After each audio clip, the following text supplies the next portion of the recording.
अन्य माध्यम से पढ़े हुए बच्चे संस्कार विहीन आपको दिख सकते हैं, लेकिन संस्कृत भाषा के द्वारा पढ़े हुए बच्चे कभी आपको संस्कार विहीन नहीं दिखेंगे। माता पिता को भगवान की तरह मानेंगे, सम्मान करेंगे। मंदिर में आए प्रभु राम हो, आनंद कोई हमसे न पूछे। जैसे बंधन में हनुमान जी का जो है स्वरूप देखते हैं, भालू जामवंत जी का स्वरूप देखते हैं। अब आप देखें गणेश जी, हाथी में गणेश जी का स्वरूप देखते हैं। संस्कृत विद्या ऐसी विद्या है जिसको पढ़ने से आप पूरे ब्रह्मांड के ज्ञान को अर्जित कर सकते हैं। हम अपने यहाँ ये कहते हैं, हम ना किसी को हिंदू बनाते हैं ना मुसलमान बनाते, कुछ नहीं। हमारा धर्म सनातन है। हम ये थीम बनाते हैं कि हमारा सब है और सबका हम है। युधामन्युष्य विक्रांता उत्तमोजाश्च वीर्यवान् सौभद्रो द्रौपदेयाश्च सर्व एवं महार्था। मैं यूजीसी नेट JRF भी हूँ 2 कोड से, 25 और 73 से। उसके बाद मैं राजगोपाल संस्कृत महाविद्यालय में इस वर्तमान में प्रोफेसर पद पे भी हूँ। हम वृक्षों का भी सम्मान करते हैं, पशु पक्षियों का भी सम्मान करते हैं, नदियों का भी सम्मान करते हैं, सब धर्मों का सम्मान करते हैं। हम लोगों में जो महर्षि इत्यादि होते थे उनको हस्तामलक कहा जाता था। अमलक माने आंवला होता है, तो एक तरह से पूरे पृथ्वी को आंवले के जैसे हाथ में रख करके संपूर्ण पृथ्वी को देख लेते थे वो लोग, इसलिए उनकी उपाधि होती थी हस्तामलक। तो हमारे गुरुकुल में यही सिखाया जाता है, समगद्धम संवद्धम संभो मनांसी जानताम देवा भाग्य में था पूर्वे संचाना न उपासति। लेकिन इस्लाम धर्म कुछ गलत लोगों के हाथों में आ गया है या हाथों में पड़ गया है, तो वे लोग मदरसे की आड़ में कुछ दूसरा ही कार्य कर रहे हैं। हम जाते हैं, कवर करते हैं, हर जगह जाते हैं। खास करके जब मैं मदरसे के अंदर जाता हूँ, उसके अंदर जानने की कोशिश करता हूँ, तो कैमरा अलाउ नहीं करते हैं, कुछ छुपाने की कोशिश करते हैं। जब हम पूछने की कोशिश करते हैं तो तिलमिला जाते हैं। और उनके अंदर जिस तरीके से कट्टर भावनाएं पैदा की जाती है और जिस तरीके से एक मदरसे के अंदर से सामने खबर आती है कि कुछ हथियार मिल रहे होते हैं, नकली नोट छप रहे होते हैं, तो क्या लग रहा है कि एक तरफ तो कट्टरता बांटी जा रही है, एक तरफ जो है वो गलत काम करने के लिए भी मदरसे को यूज़ किया जा रहा है, और एक तरफ गुरुकुल में जो बच्चे को पढ़ाया जा रहा है हमने पारदर्शिता से सबको दिखाया। तो क्या फ़र्क है गुरुकुल और मदरसे में, क्या लगता है? देखिए, धर्म बहुत ही सूक्ष्म विषय है, और हमें जो लगता है, हमारा जो अनुभव है कि सभी धर्म अच्छे होते हैं। धर्मों का संदेश एक जैसा ही है। सबसे प्राचीन धर्म ग्रंथ है वेद, और वेदों की ही नकल करके अन्य धर्म ग्रंथ बनाए गए। तो उद्देश्य सबका अच्छा है। मैं ये नहीं कहता कि इस्लाम का उद्देश्य गड़बड़ है या ईसाइयों का उद्देश्य गड़बड़ है, बौद्धों का उद्देश्य गड़बड़ है, उद्देश्य सबका है। लेकिन इस्लाम धर्म कुछ गलत लोगों के हाथों में आ गया है या हाथों में पड़ गया है, तो वे लोग मदरसे की आड़ में कुछ दूसरा ही कार्य कर रहे हैं। उनका एक मिशन चलता है कि हम पूरे विश्व को इस्लामीकरण कर दें, माने इस्लाम, सबको इस्लाम मतलब कि मुस्लिम ही बना देंगे। ये थीम जो है गलत है। हम अपने यहाँ ये कहते हैं, हम ना किसी को हिंदू बनाते हैं ना मुसलमान बनाते, कुछ नहीं। हमारा धर्म सनातन है। हम ये थीम बनाते हैं कि हमारा सब है और सबका हम है। जैसे हमारे भारतीय संस्कृति में क्या है कि हम वृक्षों का भी सम्मान करते हैं, पशु पक्षियों का भी सम्मान करते हैं, नदियों का भी सम्मान करते हैं, सब धर्मों का सम्मान करते हैं, सबका सम्मान करते हैं। इसलिए वहाँ पंक्ति आती है, सर्वे भवन्तु सुखिनः। इसका अर्थ ही होता है सारे लोग, ये नहीं कि हिंदू केवल सुखी हों, मुस्लिम केवल सुखी हों, ईसाई केवल सुखी, ऐसा नहीं। हाँ, सब सुखी हों। तो इसलिए हमारे धर्म की ये महानता है, इसलिए इसका नाम सनातन धर्म है। ये सबसे पहले था जो सबको सुखी देखना चाहता है। ये सब धर्म नहीं है, इस्लाम धर्म नहीं है, संप्रदाय है। और जहाँ संप्रदाय होता, चाहे वो हिंदू में हो, चाहे वो मुस्लिम में हो, चाहे सिख में, कहीं भी अगर संप्रदाय आता है तो संप्रदाय का यही उद्देश्य होता है कि अपने को बढ़ाइए, दूसरे को ख़त्म करिए। तो इनका ये उद्देश्य है। लेकिन ये हमारे सनातन धर्म की जहाँ शिक्षा दी जाती है वहाँ ये उद्देश्य नहीं होता है। हाँ, हम लोग पशु पक्षियों को भी देवता मानते हैं। जैसे बंधन में हनुमान जी का जो है स्वरूप देखते हैं, भालू जामवंत जी का स्वरूप देखते हैं। अब आप देखें गणेश जी, हाथी में गणेश जी का स्वरूप देखते हैं। एक मानक जो है निर्धारित किया गया। तुलसी में माँ का स्वरूप देते हैं, पीपल में जो है भगवान विष्णु का स्वरूप देखते हैं, बरगद में भगवान शिव का स्वरूप देखते हैं। ये तो वृक्षों की बात हो गई।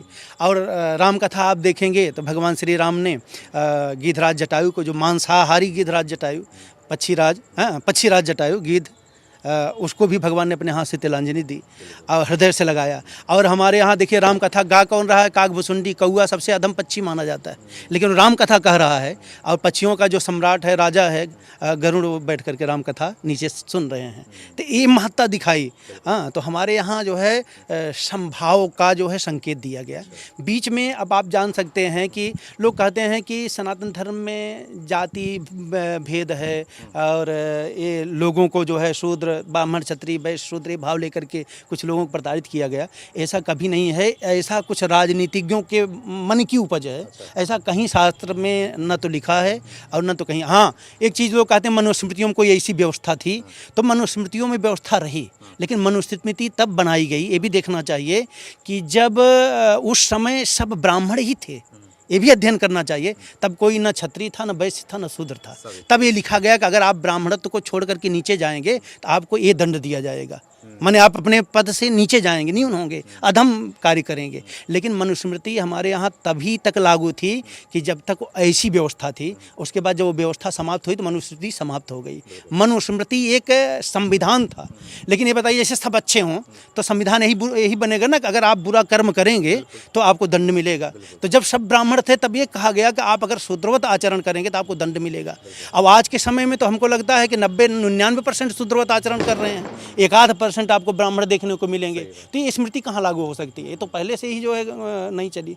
याज्ञवल्क्य स्मृति, पराशर स्मृति, ये सब स्मृतियाँ चली हैं। अब हमारे पीछे जो आपको ये बच्चे नज़र आ रहे होंगे, ये बच्चे गुरुकुल में पढ़ते हैं। हालांकि बहुत से बच्चे ऐसे हैं कि जो कि छुट्टी में, दीपावली की छुट्टी में अपने घर गए हुए हैं। तो यहाँ पे जो बच्चे हैं, इन बच्चों से हमने बात किया तो इनमें से बहुत से एक यहाँ पर हैं जो कि प्रोफेसर बने हुए हैं। बहुत से ऐसे बच्चे यहाँ से निकले हैं जो कि ऑफिसर्स बने हुए हैं। क्या नाम है आपका?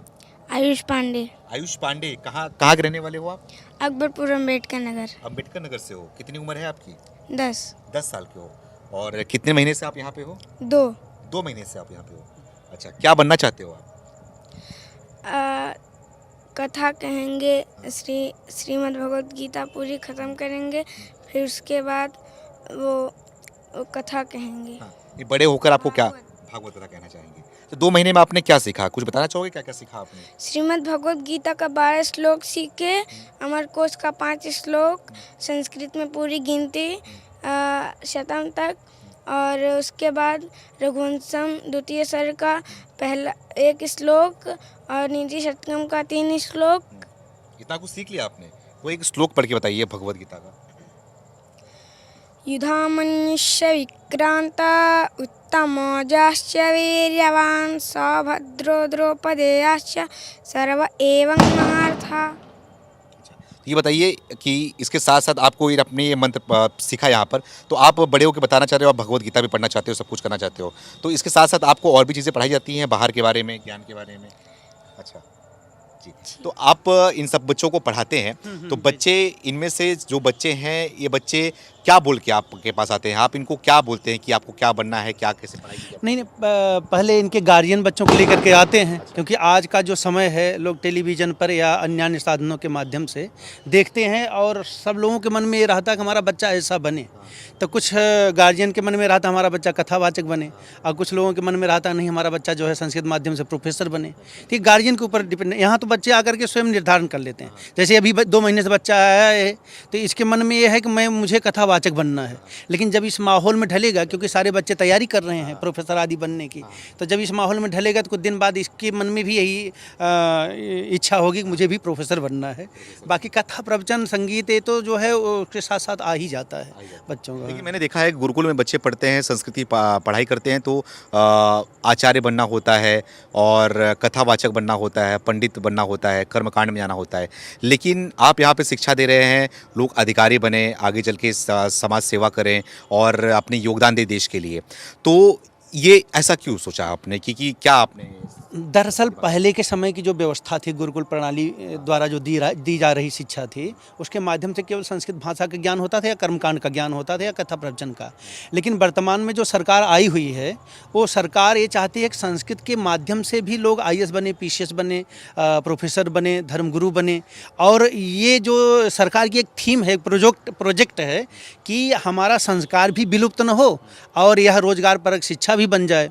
तो ये हम लोग उसी विधा का पालन कर रहे हैं कि संस्कृत भाषा के साथ साथ इनको रोजगार भी मिल जाए। तो ये बच्चे प्रोफेसर भी बन रहे हैं, IAS PCS की तैयारी भी कर रहे हैं, डॉक्टर इंजीनियर भी बन रहे हैं और साथ साथ कर्मकांड भी आता है। और उसके साथ साथ एक जो है विशेषता इनमें ये आ जाती है, अन्य माध्यम से पढ़े हुए बच्चे संस्कार विहीन आपको दिख सकते हैं, लेकिन संस्कृत भाषा के द्वारा पढ़े हुए बच्चे कभी आपको संस्कार विहीन नहीं दिखेंगे। माता पिता को भगवान की तरह मानेंगे, सम्मान करेंगे। अब एक गार्जियन, एक माता पिता यही चाहता है कि मेरा बच्चा आगे जाए और साथ साथ मेरा सम्मान करे। हाँ, तो आगे तो हर माध्यम से बच्चे जा सकते हैं, वो सभी माध्यम हो सकते हैं, लेकिन संस्कृत माध्यम से बच्चा जब आगे जाता है तो अपने माता पिता को अपना आदर्श मानता है, अपने गुरु को और समाज को अपना आदर्श मानता है। तो संस्कृत भाषा के माध्यम से जो ये छाप, ये संस्कृति जो इससे जुड़ जा रही है, ये इसका कोई मूल्य नहीं है, अमूल्य शिक्षा है। अमूल शिक्षा। हाँ हाँ हाँ जी। थोड़ा यहाँ पे बात करूँगा, इनसे आपने बात किया। आपका नाम क्या है भैया? हमारा नाम शुभम पांडे है। शुभम पांडे। कितनी उम्र है आपकी? हमारा 23 साल। 23 साल की। जी। आप प्रोफेसर बने आप? जी। कहाँ बने प्रोफेसर? श्री राजगोपाल संस्कृत महाविद्यालय में। अच्छा, तो आप प्रोफेसर कब बने? अभी लगभग 2 महीने होने वाला है। आप कितने साल से यहाँ पर थे? हम इस गुरुकुल में हम शुरू से अध्ययन इसी गुरुकुल से ही किए हैं। हम गुरुकुल प्रणाली से ही पढ़े हैं और गुरुकुल प्रणाली की संपूर्ण शिक्षा को ग्रहण करते हुए, जैसे कि इसमें जो होता है 11वीं 12वीं करके कक्षाएं नहीं होती हैं, यहाँ पर प्रथमा से आरंभ होता है और आचार्य पर्यंत समाप्त होता है। और उसके आगे भी अन्य अन्य डिग्री मिलती है, जैसे PhD होता है तो यहाँ पर कहते हैं विद्यावारिधि करके इत्यादि PhD का नाम देते हैं। वाचस्पति का उपाधि मिलता है DLIT इत्यादि करने से। तो इसी संस्कृत के पद्धति से हमने अध्ययन किया और आचार्य पर्यंत मैं UGC नेट JRF भी हूँ 2 कोड से, 25 और 73 से। उसके बाद मैं राजगोपाल संस्कृत महाविद्यालय में इस वर्तमान में प्रोफेसर पद पे भी हूँ। लेकिन कैसे पॉसिबल है? संस्कृत पढ़ाई जाती है गुरुकुल में और स्कूलों में अंग्रेजी पढ़ाई जाती है, हिंदी पढ़ाई जाती है, मैथ, साइंस, जनरल नॉलेज, सब चीज़ें पढ़ाई जाती हैं, जिसके माध्यम से लोग आगे बढ़ते हैं और जो है वो सरकारी पद भी हासिल करते हैं। तो इसमें कैसे पॉसिबल है? गुरुकुल में कैसे पॉसिबल जी, अभी वर्तमान में जो 2020 शिक्षा नीति आई है, उसके अंतर्गत संपूर्ण संस्कृत माध्यमिक विद्यालय में और उच्च स्तरीय विद्यालयों में भी सारे विषयों को लागू किया गया है। जैसे कि उत्तर प्रदेश जो शिक्षा संस्थान है, माध्यमिक बोर्ड, तो जिस तरह से उसमें सारे पुस्तकें कंप्यूटर विज्ञान, सोशल साइंस, पॉलिटिकल साइंस और साइंस इत्यादि, जियोग्राफी, सारे विषयों को पढ़ाते हैं वहाँ पर, मैथ वगैरह, उसी प्रकार से सारे विषयों को भी संस्कृत बोर्ड में भी ऐड कर दिया गया है। और यहाँ के पढ़े हुए संपूर्ण छात्र जो हैं वो सिविल सर्विसेज में भी जा सकते हैं, इंजीनियर, डॉक्टर भी बन सकते हैं और प्रोफेसर भी बन सकते हैं और बन सकते नहीं, बन रहे हैं। कोई दिक्कत नहीं होती? कोई दिक्कत नहीं है, एकदम सामान्य है, सरल है। प्राचीन जो पद्धति थी उस समय के विज्ञान के तुलना वर्तमान के विज्ञान को देखें तो बहुत अभी न्यून स्तर पे है इस समय का विज्ञान। प्राचीन में देखिए विमान हुआ करता था, वो विमान मन की गति से कहते थे चलता था, तो उस समय का विज्ञान कितना उच्च स्तरीय था और वो किसी अन्य शिक्षा को नहीं अध्ययन करते थे। उस समय इंग्लिश और आपका ये जियोग्राफी, हिस्ट्री नहीं था। उस समय वो भौतिक विज्ञान नहीं था, रसायन विज्ञान नहीं था। उसमें मात्र संस्कृत विद्या थी और संस्कृत विद्या के अंतर्गत न्याय पढ़ते थे, वैशेषिक दर्शन पढ़ते थे और उन दर्शनों को पढ़ करके वो विमान इत्यादि बनाते थे। और विमान, उस समय का विमान के तुलना में इस समय का विमान तो तुच्छ जैसा है। तो ये मान के रखना चाहिए कि संस्कृत विद्या ऐसी विद्या है जिसको पढ़ने से आप पूरे ब्रह्मांड के ज्ञान को अर्जित कर सकते हैं। हम लोगों में जो महर्षि इत्यादि होते थे उनको हस्तामलक कहा जाता था। अमलक माने आंवला होता है, तो एक तरह से पूरे पृथ्वी को आंवले के जैसे हाथ में रख करके संपूर्ण पृथ्वी को देख लेते थे वो लोग, इसलिए उनकी उपाधि होती थी हस्तामलक।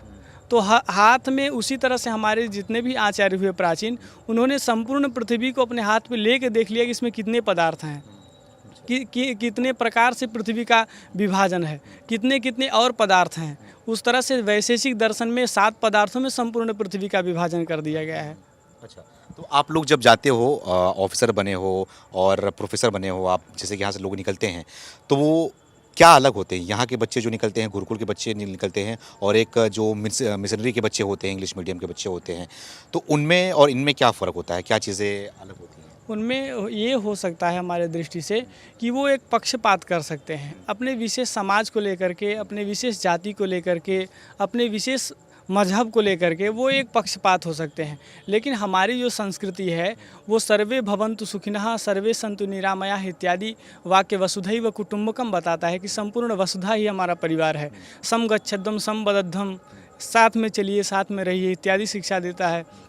और जो इस शिक्षा को लेकर के सिविल सर्विसेज में जाता है, जो समाज को एक नया दृष्टि देने के लिए या समाज को समझाने के लिए या समाज के समस्त समस्याओं को समझाने के लिए जो जा रहा है, वो इस पक्षपात से न होकर के निष्पक्ष रूप से निर्णय करेगा।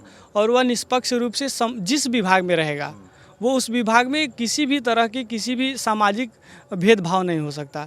तो भेदभाव से रहित होकर के संस्कृत को पढ़ने वाले, संस्कृत को जानने वाले ऑफिसर्स मिलेंगे। इसलिए संस्कृत पढ़ के जो ऑफिसर्स जाएंगे वो कहीं न कहीं भेदभाव से हट करके, संपूर्ण जो जाति विवाद है उन सब से हट करके, संपूर्ण जो भी भाई भाव जो विवाद है, अपने आपसी का विवाद है, वो निष्पक्ष रूप से अपना निर्णय लेंगे और निष्पक्ष रूप से अपने कार्य को संपादित करें। ये विशिष्टता है संस्कृत पढ़ने वाले में। और अन्य संस्कार भी अलग हैं। वो अपने पद को संभालते हुए कौन बड़ा, कौन छोटा, कौन ऊंच, कौन नीच, सबका व्यवस्था देखते रहते हैं कि किन से किस प्रकार का व्यवहार करना है। तो इसलिए संस्कृत शिक्षा बहुत ही विशेष है और विशेष है, रहा है और भगवती कृपा से आगे भी रहेगा। अच्छा, ठीक है। आपका नाम? हर्षित पांडे। हर्षित पांडे जी, आप कब से हैं यहाँ पे गुरुकुल में? यहाँ 3 साल से। 3 साल से हैं। आपको क्या करना है, क्या बनना है आगे? कथावाचक बनना है, प्रोफेसर भी बनना है। प्रोफेसर, कथावाचक दोनों? जी। दोनों हो सकता है, पॉसिबल है? हो सकता है। अच्छा, आपके ऊपर निर्भर करता है। निर्भर करता है। तो अभी आप क्या करते हैं फिलहाल?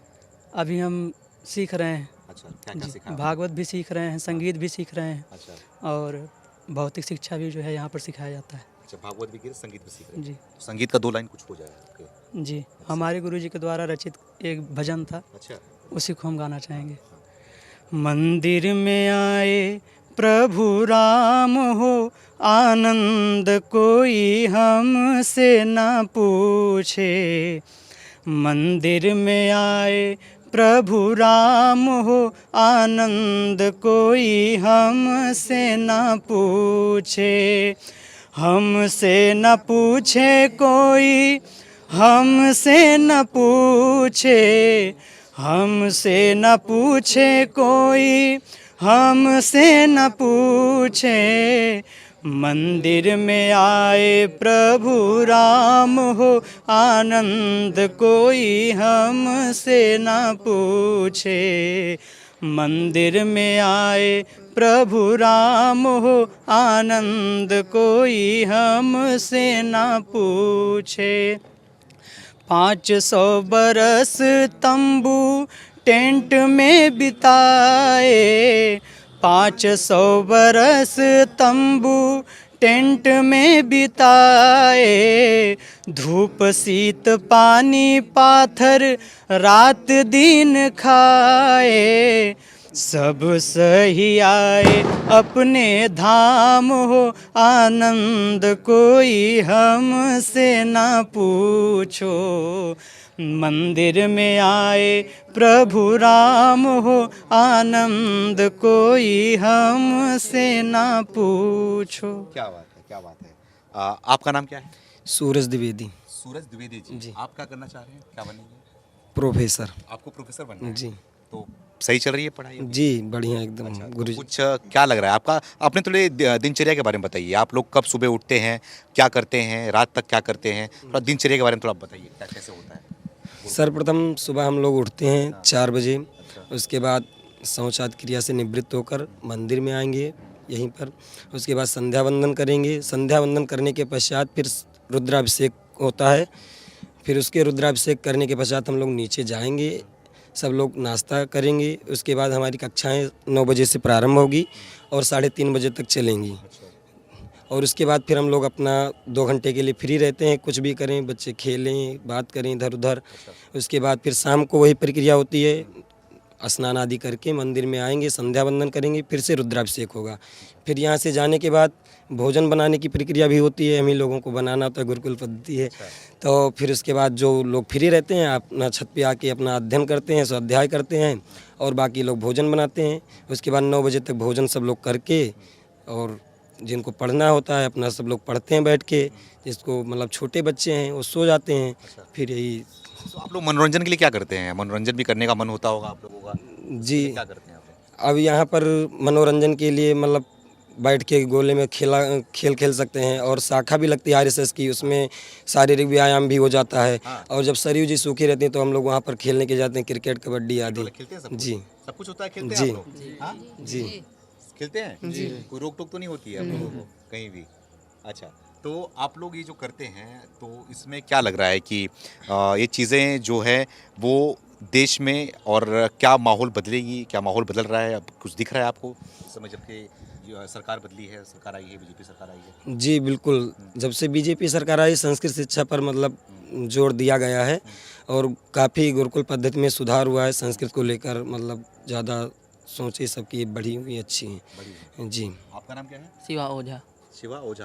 आप कहाँ से हो? और गोंडा गोड्डा से ही हो? जी। आप लोग क्या आपको क्या बनना है? क्या करना प्रोफेसर चाहते हैं? आपको प्रोफेसर बनना है? जी।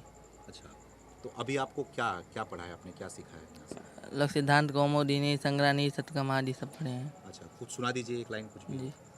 क्षणे नाग्नो क्षणे नाभ सोलो छंद सको यथा सुख दुखात्मक तद्वंद दंड चक शरीर नाम। क्षण भर में ही जैसे सणसी को पल भर में ही डुबाया जाता है पानी में, और क्षण भर में ही निकाल के उसको आग आदि में डाला जाता है, उसी प्रकार हमारे साथ सुख और दुख लगा ही रहता है।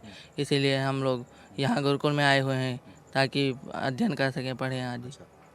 आप लोग झगड़ा नहीं करते हो? हैं? नहीं किसी में कोई झगड़ा नहीं होता? नहीं जाहिर सी बात है, बच्चे होते हैं तो झगड़ा होता ही है, जी। तो आप लोग में नहीं तो होता? हमारे गुरुकुल में यही सिखाया जाता है, समगदद्धम संवदद्धम संभो मनांसी जानताम देवा भाग्य में था पूर्वे संजाना न उपासते। साथ चलिए, साथ रहिए, साथ बैठिए, साथ खाइए। इसीलिए हमारे गुरुकुल में यही सिखाया जाता है। जैसे इस समय क्या है, मुंडे मुंडे मति भिन्नात, सबकी मति अलग अलग है, तो हमारे गुरु जी यही प्रयास करते हैं कि सब एक जैसे हो, सब साथ में रहें। गुरुकुल में हमारे यही तो गुरुकुल की एक महत्वता है। अच्छा, जी। सब डिसिप्लिन में रहते हैं एकदम? जी। कोई दिक्कत नहीं, कोई झगड़ा लड़ाई नहीं, नहीं। सब साथ में एकदम? जी। अच्छा, आप लोग एक दूसरे को क्या बोलते हो? भाई बोलते हैं या गुरु भाई बोलते हैं। गुरु भाई जी। और भाई? जी। अच्छा, कुछ सुनाना चाहो आप तो? जी, जैसे आजकल में क्या होता है कि हम कोई कार्य शुरू करना चाहते हैं, लेकिन बीच में कोई बाधा आ जाती है। जैसे हमारे शास्त्रकार ने बताया कि 3 प्रकार के प्राणी होते हैं, मध्यम, उत्तम और अधम। ठीक, तो जैसे क्या प्रारभ्यते न विघ्न भये न निश्चयैः प्रारब्ध विघ्न विहिता विरमन्ति मध्या विघ्नैः पुनः पुनरपि प्रतिहन्यमानाः प्रारब्धमुत्तम जना न परित्यजन्ति। जैसे हम कोई कार्य शुरू करते हैं तो उसमें बाधा आ जाती है, अगर उस बाधा से हम कोई कार्य उस कार्य को वहीं पर छोड़ देते हैं तो मनुष्य अधम कहलाता है। जी। और जो भय के कारण से कार्य को शुरू ना करे वो सबसे नीचे वाला कहलाता है। लेकिन उत्तम प्राणी वही है जो कार्य को शुरू करे, विघ्नई पुनः पुनरपि प्रतिहन्यमाना, बार बार विघ्न आने पर भी वो कार्य को सफलता तक ले जाए, वो उत्तम पुरुष होता है। उत्तम पुरुष होता है। जी। जैसे हम कोई भी कार्य शुरू करते हैं तो उसमें विघ्न आता ही आता है, ये निश्चय है कि विघ्न आएगा ही ज़रूर।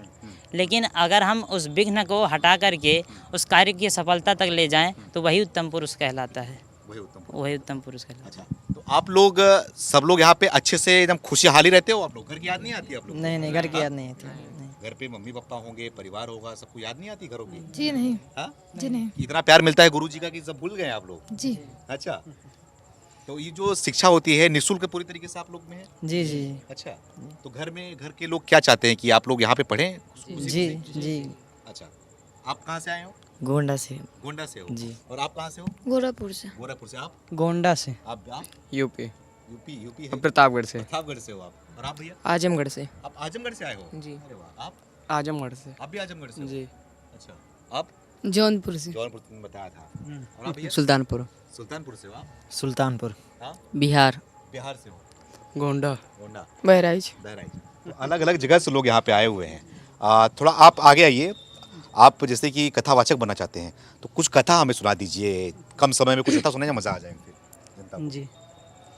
आपको कथा हम सुनाते हैं शुरुआत का। एतस्माद् परम किंचित मनः शुद्धै न विद्यते जन्मांतरेत भवेत पुण्यम तदा भागवतम लभेत। भागवत कैसे प्राप्त होए, इसका कोई साधन होना चाहिए। साधन यही बताते हैं भगवान वेद व्यास जी भी यही कहते हैं, एतस्माद् परम किंचित। जन्म जन्म के जब पुण्य उदय होते हैं तब हमें श्रीमद् भागवत कथा सुनने को प्राप्त होता है। जैसे कई लोग होते हैं कि अपने पूर्व जन्म के किए हुए पाप को ही झेलते हैं और पूर्व जन्म के किए हुए पुण्य को, जो पुण्य होता है यदि वो पुण्य उजागिर होता है तो हमें श्रीमद् भागवत कथा सुनने को प्राप्त होता है। श्रीमद् भागवत कथा एक ऐसी कथा है जो आपको मोक्ष प्रदान करता है, मोक्ष को प्राप्त कराता है। तो इस कथा को सुनने के लिए अपने मन को, अपने तन को शुद्ध बनाइए। बिना ये मन शुद्ध हुए, तन शुद्ध हुए, श्रीमद् भागवत कथा का कोई लाभ नहीं होता है। तो इसीलिए इस मन को शुद्ध बनाने के लिए श्रीमद् भागवत कथा को सुनना चाहिए।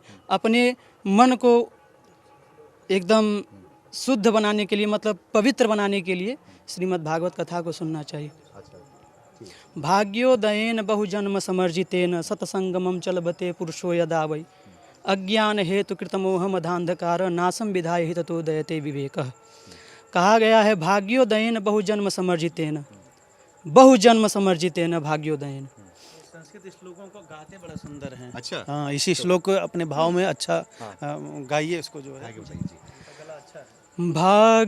भाग्योदयेन बहुजन्म समर्जितेन भाग्योदयेन बहुजन्म समर्जितेन भाग्योदयेन बहुजन्म समर्जितेन सत्संगमं च लभते, सत्संगमं च लभते पुरुषो यदा वै सत्संगमं च लभते।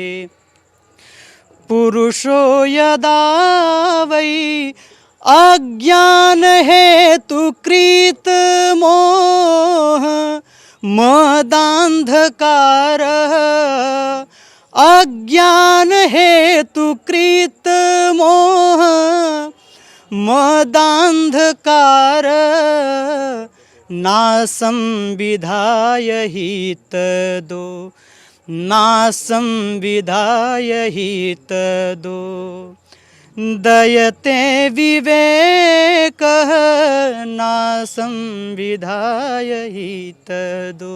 अभी सीख रहे हैं भागवत। अच्छा। हाँ, अभी श्लोक का गान अच्छे ढंग से कर रहे हैं क्योंकि संगीत सीख रहे हैं। व्याख्यान करने में भी समय लगेगा इनको, क्योंकि शास्त्रों को सीख करके ही व्याख्यान किया जा सकता है। तो आखिरी में क्या कहना चाहोगे कि किसी का सहयोग मिलता है, सरकार का सहयोग मिलता है, इसमें क्या होता है? नहीं, सरकार का कोई सहयोग नहीं मिलता है। ये गुरुकुल जो है मैं अपने से चला रहा हूँ और जो वेतन आदि मिलता है उस वेतन आदि के जो है उससे इस गुरुकुल को मैं चला रहा हूँ।